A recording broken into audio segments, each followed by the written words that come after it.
Y comenzamos entonces nuestra clase con un resumen de lo que es el discurso expositivo. Vamos a hacer una especie de preparación, ¿cierto?, para nuestro primer ensayo de la próxima semana. Y recordar que el discurso expositivo es clave porque entrega características distintas al otro tipo de discurso. Entonces vamos a recordar, ¿cierto?, aquí un esquemita básico que teníamos, que es este del discurso y sus componentes. Sí, hay algunas, a lo mejor se acordarán, ¿cierto?, que nosotros decíamos que primero lo que había que entender es que cuando hablábamos de un texto o un discurso, lo íbamos a entender de manera muy simple como todo lo que se dice o todo lo que se escribe, pero que tiene que tener sentido por sí solo, ¿cierto? Eso lo íbamos a entender así de manera muy simple. Cuando nos pregunten qué es un discurso o qué es un texto, bueno, todo lo que yo digo o todo lo que yo escribo, pero que tiene que tener un sentido por sí solo. Esa es la idea de un texto o discurso. Y que lo vamos a clasificar de acuerdo a distintas categorías. Una, de acuerdo a la forma de decir, y ahí vamos a tener un discurso oral o un discurso escrito. Luego, de acuerdo a la situación en la cual se dice, el lugar, el día, la hora, ¿cierto? Y ahí puede ser privado o puede ser público, ¿ya? Eh, lo podemos clasificar de acuerdo a lo que el emisor quiere, a la finalidad que quiere perseguir, y ahí es donde empezamos a clasificarlo en expositivo, que es aquel que quiere informar, argumentativo, cuando quiere influir en el receptor, o dialógico, cuando pretende mostrar interacción, ¿ya? Nosotros nos hemos quedado, ¿cierto? Y hemos visto el discurso expositivo, porque el argumentativo no es que no lo vayamos a ver, sino que viene para el otro curso, que es el segundo nivel. Y el dialógico, de alguna manera, igual lo vamos a trabajar cuando veamos algunas características de la entrevista o del género dramático, ¿cierto? Ahí vamos a ir viendo algo del discurso dialógico. Otra forma de clasificar el discurso o los textos es de acuerdo a su finalidad estética o finalidad literaria. Y ahí nosotros decimos que hay textos que tienen una finalidad literaria porque tienen ciertas características, tienen cierta forma de ser escritos, tienen cierto uso del lenguaje, ¿cierto?, que es totalmente distinto a cuando uno quiere solamente informar, por ejemplo. Entonces decimos que existen textos literarios y existen textos no literarios, ¿ya? Y cuando entramos en los literarios, tenemos que pensar que para clasificarlos se usan una forma bastante básica, que son los géneros, ¿cierto? Que es una forma de clasificar las obras de acuerdo a sus características, y ahí encontramos un género que se llama narrativo, que es el que está asociado a los cuentos, a las novelas, a las leyendas, a los mitos, ¿ya? Un género que se llama lírico, que es aquel que está asociado a los poemas, básicamente, y un género literario que se llama dramático, que es aquel que, como característica básica, tiene el que está escrito en forma de diálogo, y que está escrito en forma de diálogo porque está hecho para ser representado en algún momento, en algún escenario, ¿ya? Para crear cierto otro tipo de obra que se llama la obra teatral. Ahora, la obra dramática es la que está escrita y la obra teatral es la representación de esa obra escrita, ¿ya? Entonces ahí ya tenemos los géneros literarios. Y cuando hablamos de género no literario, o de texto no literario, más que de género, ahí tenemos ya otro tipo de clasificación, y nos encontramos, por ejemplo, con los textos de géneros periodísticos, netamente los informativos, los de opinión y otros en donde se combinan estas dos cosas. Y ahí nos encontramos, por ejemplo, en el caso del informativo, nos encontramos con la noticia, nos encontramos con la reseña, nos encontramos con el reportaje, nos encontramos con la entrevista, ¿ya? Todos esos textos tienen como finalidad esencial el informar, ¿ya? Esa es su primera finalidad. Lo ideal es que esos textos no contengan opinión, eso es lo ideal, pero como sabemos, lo ideal a veces, ¿cierto?, no se cumple. En algunos casos puede que un reportaje tenga opinión, puede que una entrevista dé cuenta de una opinión, ¿no? No debería tener opinión del entrevistador, ¿ya? Lo mismo que la reseña y las noticias. Sabemos que a veces igual puede que se vea, pero no es la idea, no es el foco, digamos.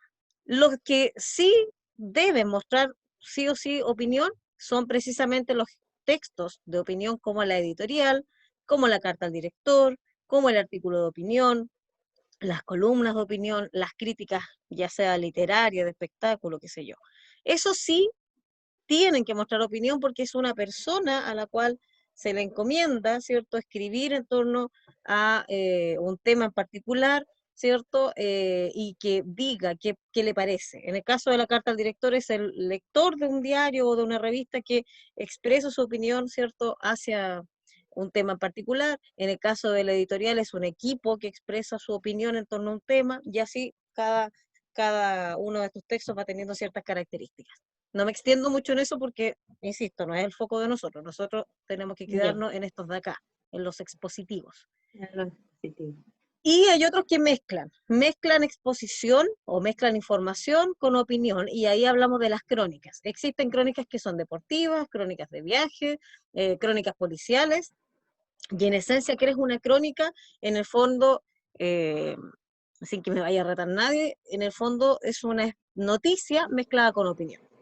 Eso es un poco lo que hace una crónica. En la crónica a mí me dice el qué pasa, el qué sucede o el qué pasó y quién lo hizo, pero entre medio de eso me van diciendo qué es lo que piensa la persona que escribe, ¿cierto?, con respecto a ese suceso, ¿ya? Eso es lo que va pasando. Quizás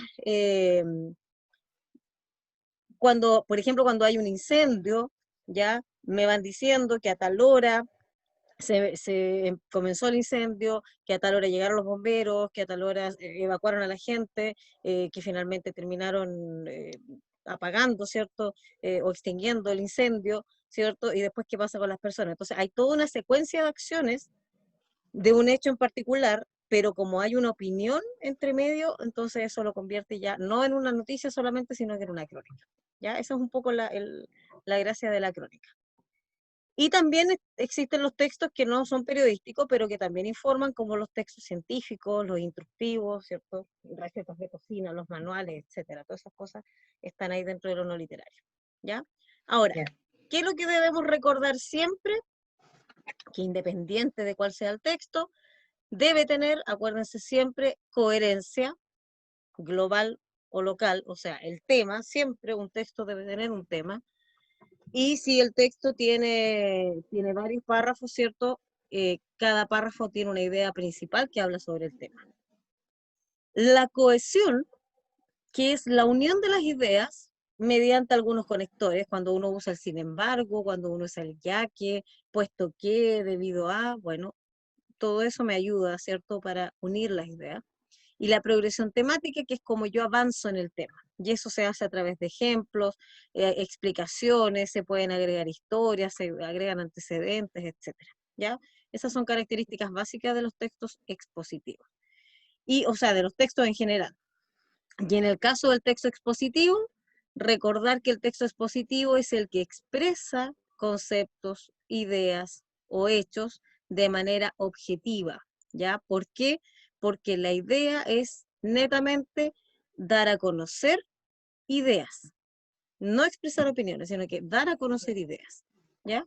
Esa es un poquitito la gran característica. Y dentro de ese ámbito es que nosotros hemos visto, recuerden, hemos visto la noticia, por ejemplo, vimos las características de la noticia, vimos cuál era su sí, estructura, vimos las preguntas de la noticia, ¿cierto?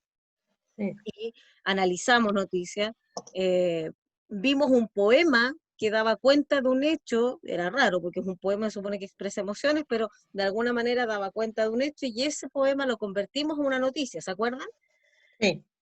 Entonces, también ahí hicimos otro trabajo con respecto a eso. ¿Ya? Esto también recordarlo, no voy a ahondar mucho porque en realidad esto ya es un poco de teoría, recordar las características del discurso expositivo, que siempre, ¿cierto?, como estructura debe tener una introducción, un desarrollo, una conclusión. La conclusión, ¿dónde la voy a encontrar? Siempre en la parte final del discurso. Ahora, no necesariamente el último párrafo, porque va a depender de la cantidad de párrafos que tenga el texto, ¿ya?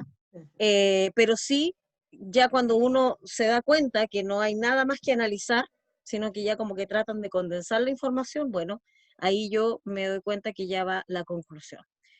La introducción obviamente tiene que ir al principio, No necesariamente tampoco es el primer párrafo, puede ser el primero, el segundo, el tercero, dependiendo la cantidad de párrafos que tenga un texto, pero el primero sí o sí va a ser parte de la introducción.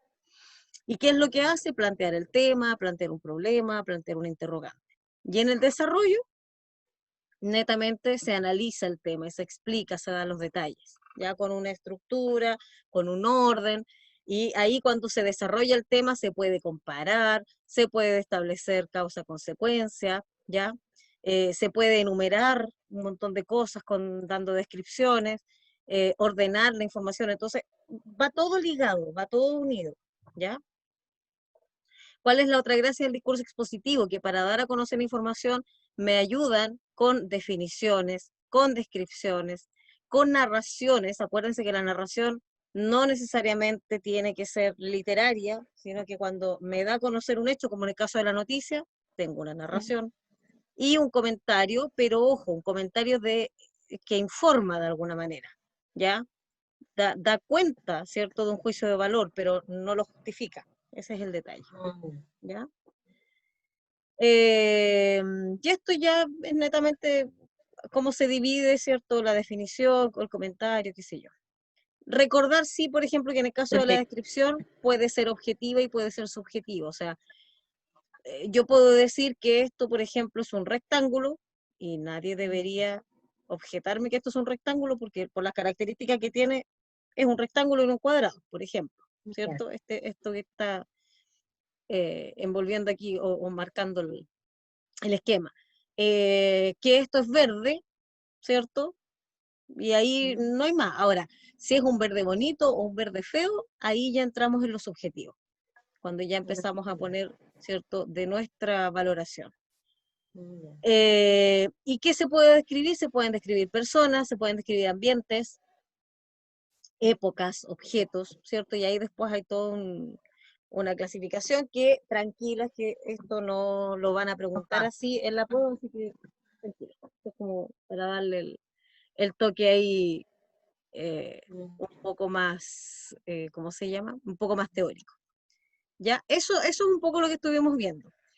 Y lo que hemos trabajado ahora, ¿cierto? Porque en el libro 1 trabajamos con todo esto del texto positivo y vimos, como les decía, las características, la noticia, revisamos también las características de la comprensión lectora, pero sacando información que se llama información explícita, información que está en el texto, cuando trabajamos esto de las tribus urbanas, ¿se acuerdan?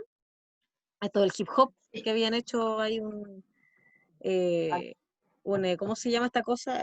Un festival de hip hop o algo así, ¿se acuerdan? Que estuvimos trabajando con eso.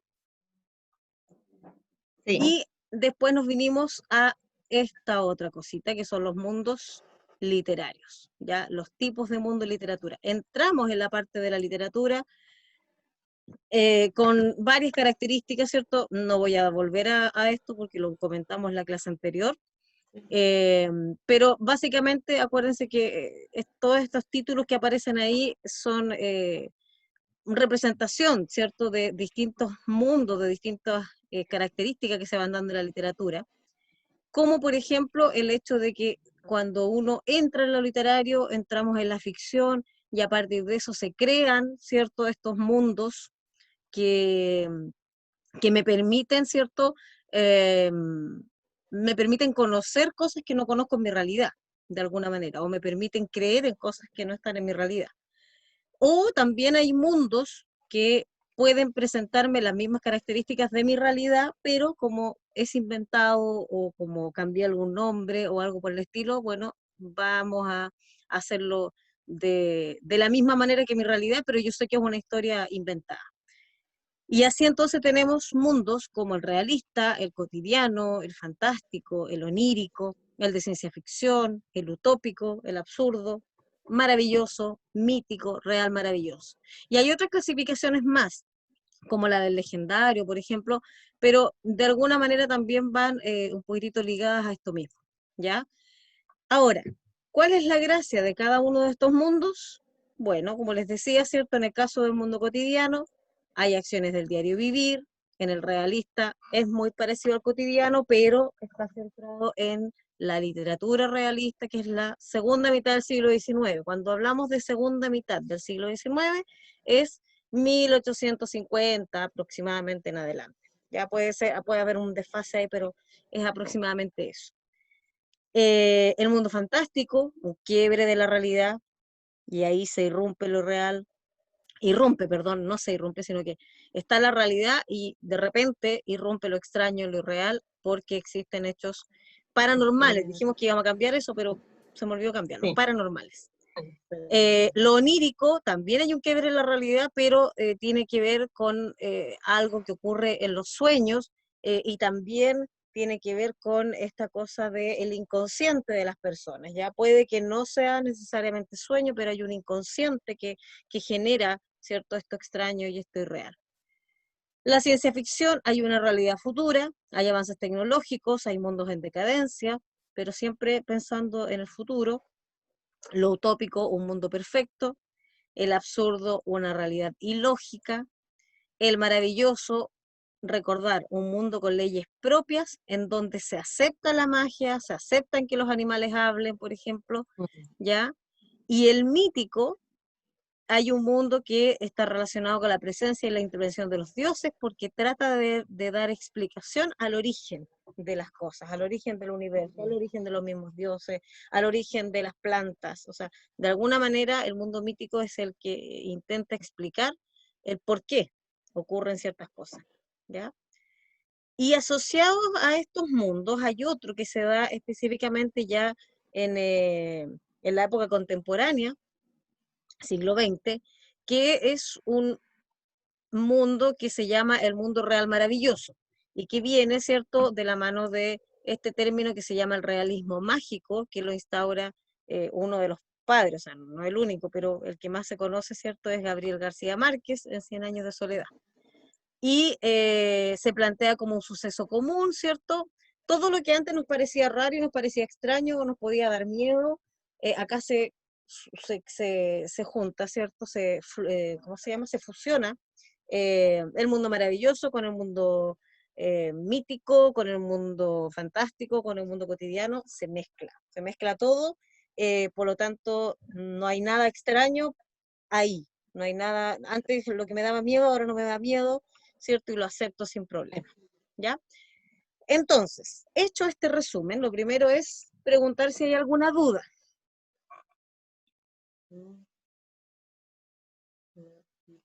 No, Si yo hay, no tengo ninguna duda. maravilloso. Muy bien. Muy bien. ¿Por qué? Porque hoy día vamos a leer, vamos a leer, vamos a leer, vamos a leer, vamos a leer. Y por último, vamos a leer también. ¿Ya? Entonces, aquí están los textos de ficción. Seguimos con el módulo 2. Habíamos hecho un texto, ¿no? Acuérdenme cuál habíamos conversado. Habíamos hecho los últimos. Ya. El gato negro. Ya. La Odisea. Ah, ya, perfecto. Crimen y castigo también lo dejamos listo. Ya, muy bien. Como muy bien. agua para chocolate. Ya, Y ahora ahí hicimos varios. el episodio del enemigo. Ya, ese es el que vamos a hacer. Ya. Ya, a ver. Entonces, como ya la Rosita me ayudó, ¿cierto? Aquí, habíamos hecho, yo les había hecho hincapié, ¿cierto?, que este ejemplo que aparece aquí, si bien Sí. aquí en el libro decía que dice ejemplo de mundo onírico, pero en realidad había que recordar que era fantástico, porque aquí dice que Sí. se despertó, ¿ya? No es que estuviera soñando que él era un escarabajo, sino que despertó siendo un escarabajo, entonces eso era lo raro y lo extraño, por eso que es fantástico, ¿ya? Ese es fantástico, ¿cierto? Sí, fantástico. Sí. Fantástico, fantástico. Ya, este de aquí, me parece que no lo alcanzamos a leer, el de Camp Shoot y el otoño.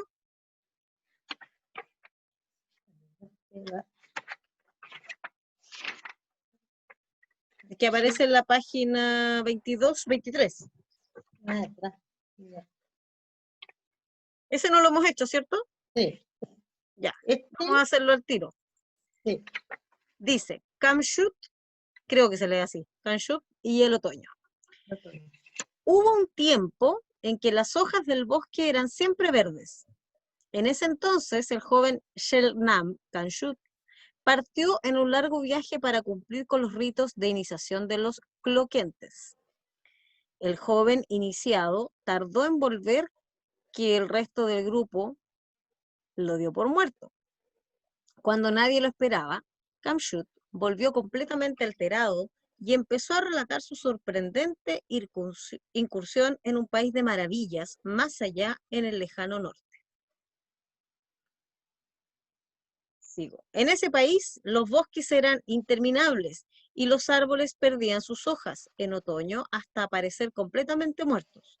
Sin embargo, con los primeros calores de la primavera, las hojas verdes volvían a salir y los árboles volvían a revivir. Nadie creyó la historia y la gente se rió de Kamshut, quien completamente enojado se marchó al bosque y volvió a desaparecer.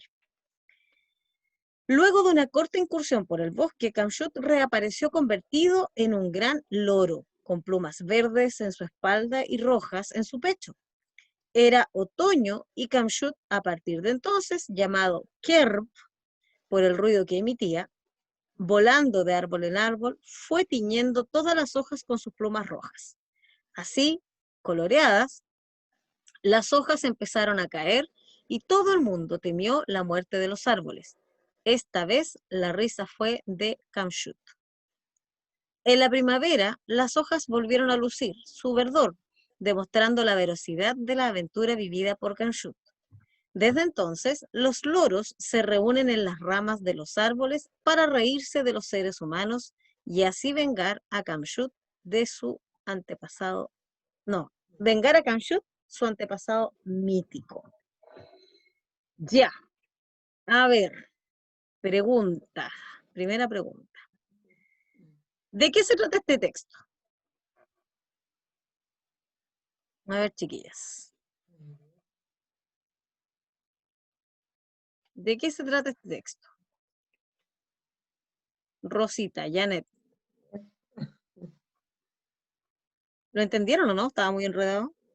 Está como enredado. Yo no la había leído. Ya. No, por eso no se los di para que lo leyéramos entre todos. Ya. Kamshut. Kamshut. Sí, Kamshut y el otoño, dice aquí, ¿cierto? Así se llama el texto, Kamshut y el otoño. Entonces, ¿y de qué me habla este Kamshut y el otoño? ¿Quién era Kamshut? Un joven iniciado. Ya, era un joven, y aquí es que los nombres son como raros, era un joven Selnam, ya, supongamos que ese era el nombre de su tribu, su comunidad, o como queramos llamarla, y que fue a un viaje para cumplir con los ritos de iniciación de los cloquetens, perdón, o cloquetens, acá el tilde, cloquetens, ¿ya? Entonces, él pertenecía, supongamos, a una especie de tribu que se llama cloquetens, y le pedían un rito de iniciación que era un viaje súper largo, ¿ya? Ahora, ¿qué pasó con este joven? ¿Hizo el viaje? Sí, lo hizo. ¿Pero qué pasó con él? Volvió después. Ya, pero se tardó en volver. Sí, se tardó ¿cierto? en volver. Se demoró. Y se demoró tanto que, ¿qué hizo la comunidad de él? ¿Lo empezó a buscar o qué? Miren, el joven tardó tanto en volver que el resto del grupo lo dio por muerto. Muerto. Entonces, se demoró tanto en volver que al final dijeron, ya, se murió, así que pucha, que lata por Kamshut, pero ya, pues, se murió nomás. Y nadie lo esperó. Y resulta que cuando nadie lo esperaba, como dice ahí, él volvió, pero volvió igual que siempre. No. Ya, ¿cómo volvió? Como convertido en loro. Ya, pero a ver, no, ¿volvió convertido en loro? No, porque mire lo que dice ahí. Cuando nadie lo esperaba, Kamshut volvió completamente alterado. Alterado, ya, o sea, no, ahora, hasta ahí yo no puedo decir que volvió convertido en loro porque el resto lo Mm, reconoció, pues si hubiese sido un loro no lo hubiese reconocido, ¿cierto? sí. Claro, entonces, pero volvió alterado, y volvió así como medio, no sé, como que necesitaba contar algo, y empezó a contar su historia, empezó a contar lo que le pasó, ¿ya? Y ahí dice que él incursionó en un país de maravillas, y que estaba lejano, ¿cierto?, en el norte. Ahora, Mm, ¿qué es lo que hace aquí? Y aquí, miren, fíjense que aquí empezamos a mezclar varias cosas, porque ¿qué es lo que hace Kamshut? Empieza a relatar su historia y empieza además a describir, y dice que en ese país lejano los bosques eran interminables, pero que sí, además los árboles perdían sus hojas en otoño, ¿cierto? Y que con los primeros colores de la primavera, las hojas verdes volvían a salir y los árboles volvían a revivir, viene a revivir. ¿cierto? Entonces, en el lugar donde él estaba, hay que pensar que no pasaba eso. ¿Por qué? Porque aquí arriba dice que las hojas eran siempre verdes. Ya.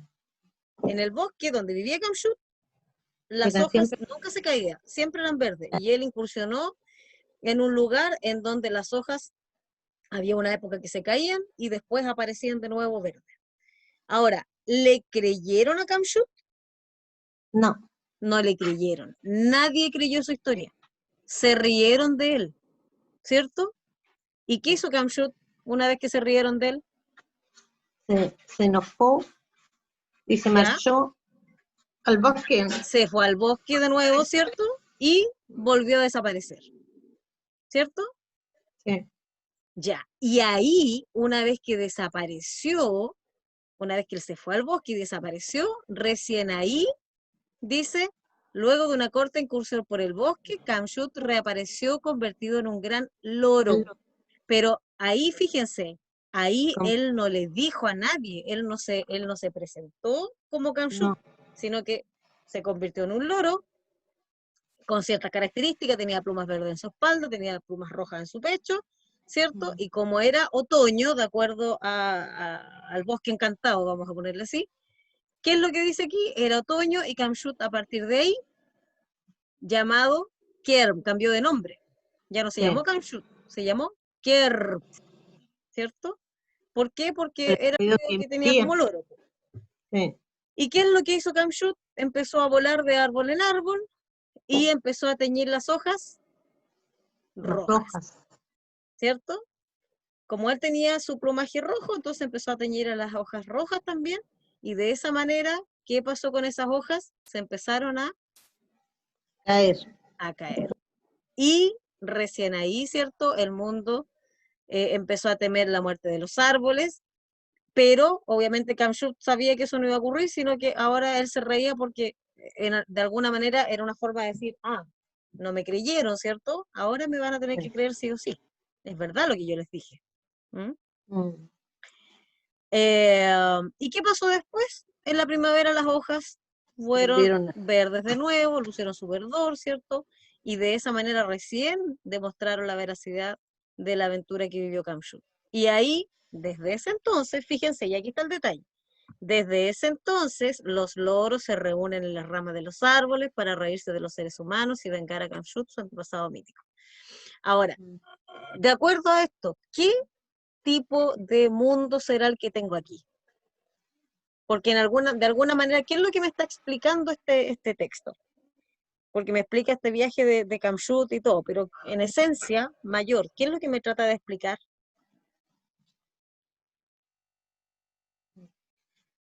¿El origen de qué?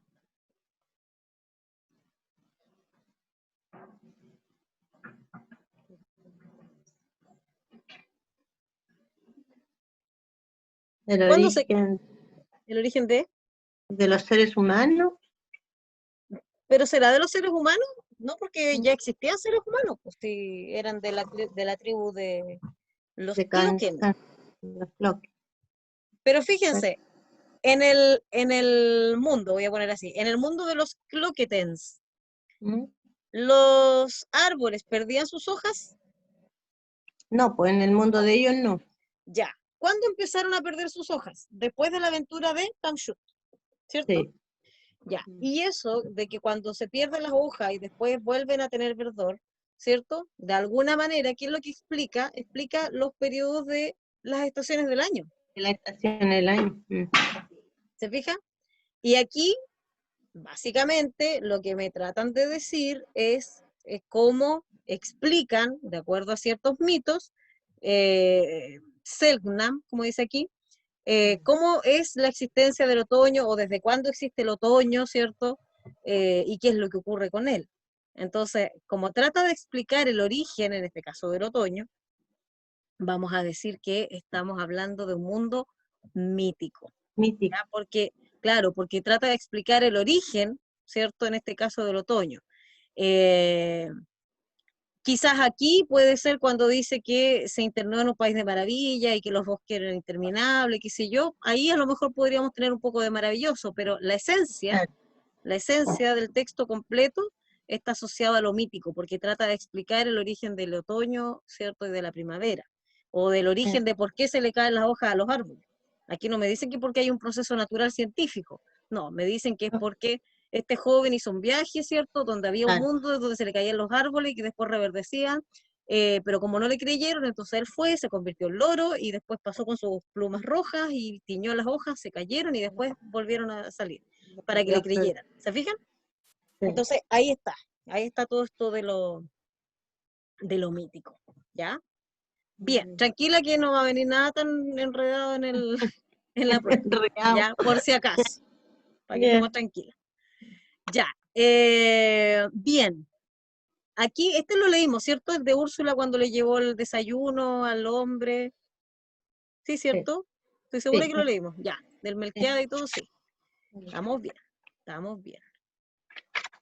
Muy bien, ya. Y yo voy a leer esto, dice que queda 4 minutos, puede que se corte y nos volvemos a conectar al tiro.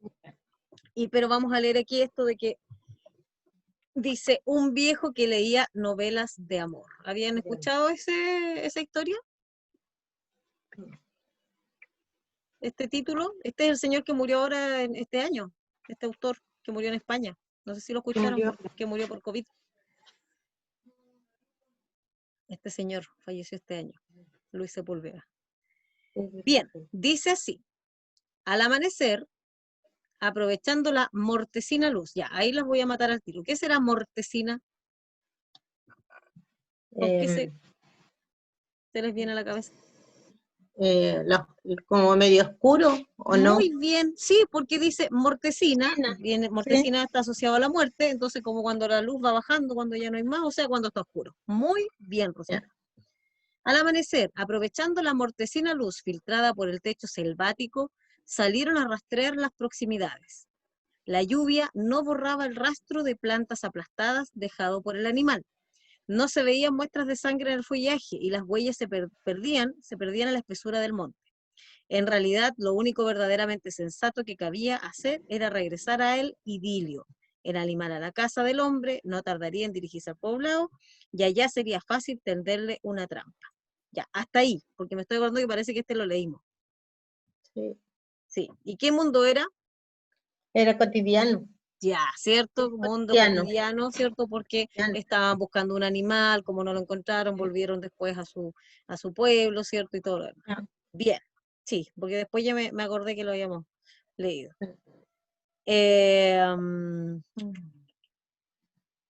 Sí. Mundo literario, los elementos. Esto lo leímos también el Gato Negro, eso sí me acuerdo, la Odisea también. Y este de Crimen y Castigo también, ¿cierto? Hablaba del mundo también. Este es realista, porque, bueno, cotidiano realista básicamente por el tiempo cuando fue escrito, ¿ya? Pero sí, cotidiano, sí. Sí, hasta ahí cotidiano. Y vimos lo de agua para chocolate, ¿cierto? Con esta cosa que se le aparecía. ¿Qué parecía aquí en este? Que no me acuerdo. Con el llanto, ¿cierto? Sí, el llanto. El llanto, que aquí Nacha barrió el rocío de las lágrimas que había quedado, ¿cierto? Y que con sus lágrimas alcanzó para llenar un costal de 5 kilos que utilizaron para cocinar. Muy bien. Y ahí teníamos el mundo real Maravilloso, ¿se acuerdan? Sí. Bien. Ya, y este no lo hemos leído. El episodio del enemigo. No, ese no. Ya, este no. Ya, entonces, ahora seguramente ya se va a cortar y nos vamos a conectar de nuevo. ¿Ya? Así que Ya. porque si se corta, yo voy a parar ahí la grabación para que quede Bueno.